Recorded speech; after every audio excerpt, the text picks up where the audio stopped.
Hello, everyone, and welcome to this lesson in Economics and You.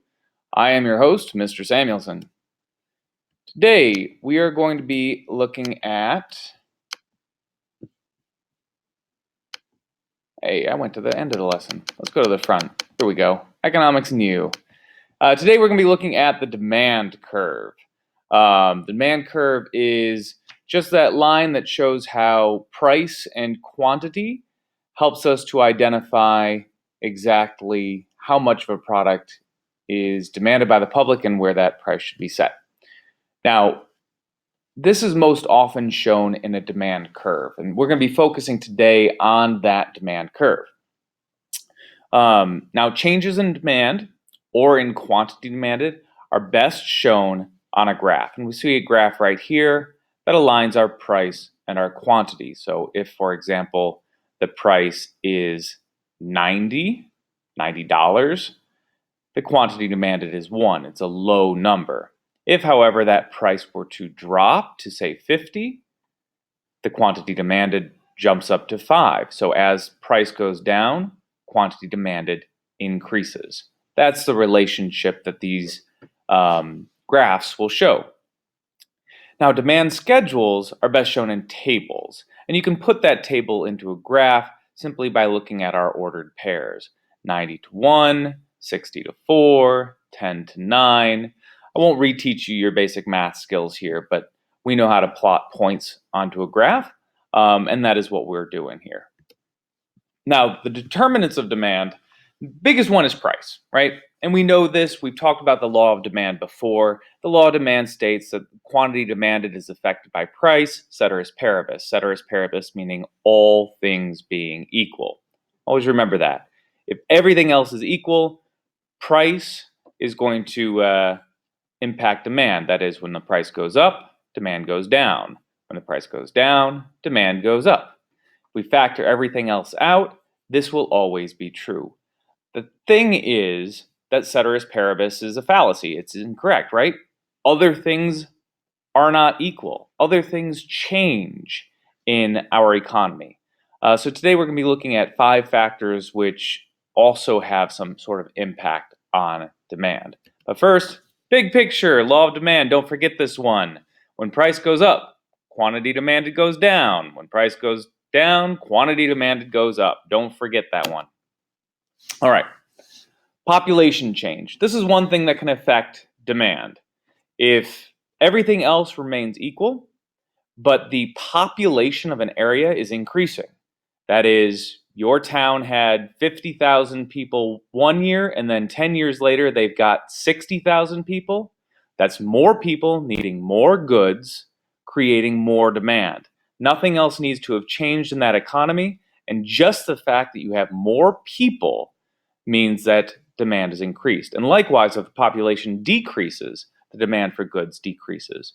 The way that we showed this on a graph, we have our original line, our D1, right here. That's demand 1, the unaffected demand. Now, we know that the quantity demanded is increasing. Okay, so we've got this movement along the line, and you can take any point along this line and just move that point over to whatever our new quantity is, our population increase. Just based upon that, the line moves. Okay, you're still going to have a line at the same slope. It's just going to be moved over to reflect the increase in quantity demanded. So if quantity demanded increases, you move the line over. Now, changes in income is another one. If our income increases, then our demand for goods will change.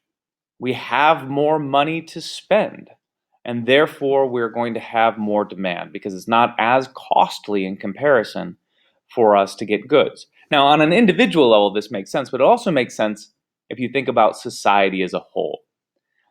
Let's take, for example, a city that had a lot of good, high-paying auto jobs. Okay, a lot of people building cars, making a decent wage. Now, all of a sudden, the factories close. They move someplace else. and those jobs are gone. And those same people who used to be making $50,000, $60,000 a year are now making $20,000 or $30,000 a year. Well, their income has dropped dramatically, and that has dropped for the entire region because a lot of people worked in those factories. What we have is our demand curve moving in this direction because we've got fewer people buying goods. This one is ice cream cones. We're looking at, price of ice cream cones versus quantity of ice cream cones demanded. The quantity is going to go down because fewer people are going to be buying ice cream cones. Let's say the ice cream shop was right outside the auto factory, and after a long day working in the factory, a lot of people like to buy ice cream. Well, the factory's not there anymore. Those people don't have that income to spend, and they're not going to go buy ice cream. So our demand curve, the entire thing, slides over to the left. Or a new factory opens and business is booming again and incomes are rising, the whole demand curve slides to the right. Changes in income affect your demand. Changes in tastes and preferences also do that. Fads are a big factor in this one. When an item is temporarily popular, that is, it didn't used to be popular, but now all of a sudden it's the big thing. It can change demand for that item dramatically. An example in this, we see this in fashion all the time. If an individual, say Beyonce, changes her look and she's got a new fashion or a new style, or she's using new fabrics or new cuts or whatever it might be, all of a sudden she decides to wear sunglasses even on a cloudy day. You will see demand for sunglasses increase because people follow what Beyonce did. They want to be like her, and now all of a sudden everybody's going out and buying these big sunglasses for cloudy days. That's one way that you can do that. We saw this a few years ago. Brad Pitt grew a big, long, thick beard, and now all of a sudden there are bearded men everywhere you look, and demand for beard trimming supplies increased. Substitutes are another one. Substitutes are goods which are used to replace others. So if the price of a substitute changes, it can impact the demand for a good. Coke and Pepsi are easy ones to think about. These are very easy, very simple substitutes. They are very similar products in a number of ways.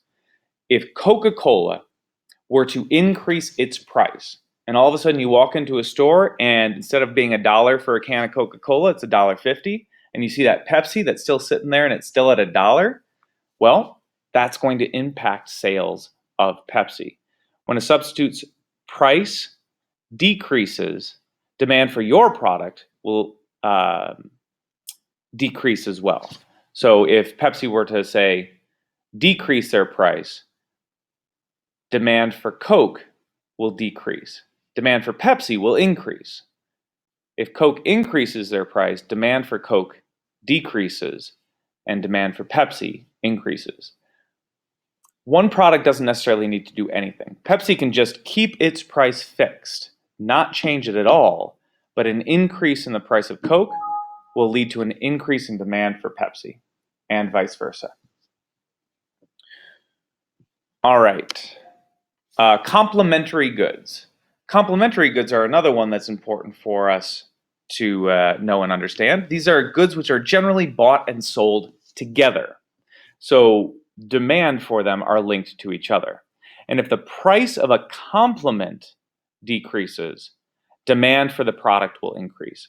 So if the price of beef goes down and goes down dramatically, then going out to a restaurant and getting a hamburger will decrease in price. So the hamburger on the menu at your restaurant might drop from $9 down to $8. And if you see that $8 hamburger instead of a $9 hamburger, you're going to be more likely to buy the hamburger. And with hamburgers come fries. So the sales in French fries will increase, even though price of French fries is completely unaffected. Only thing that was affected was the price of beef, price of a hamburger, and yet your sales of French fries will go up. So as complementary good prices go down, your sales go up. You can see this with movie tickets as well and popcorn. If there's a huge increase in the price of movie tickets, popcorn sales will go down. People will buy less popcorn because the complement price has affected their sales. So those are the things that impact our prices. We have population change, income change, fads, fashions, we have substitutes, and we have complements. Make sure you understand the impact that each of them will have. I'll see you next time on Economics and You. Farewell.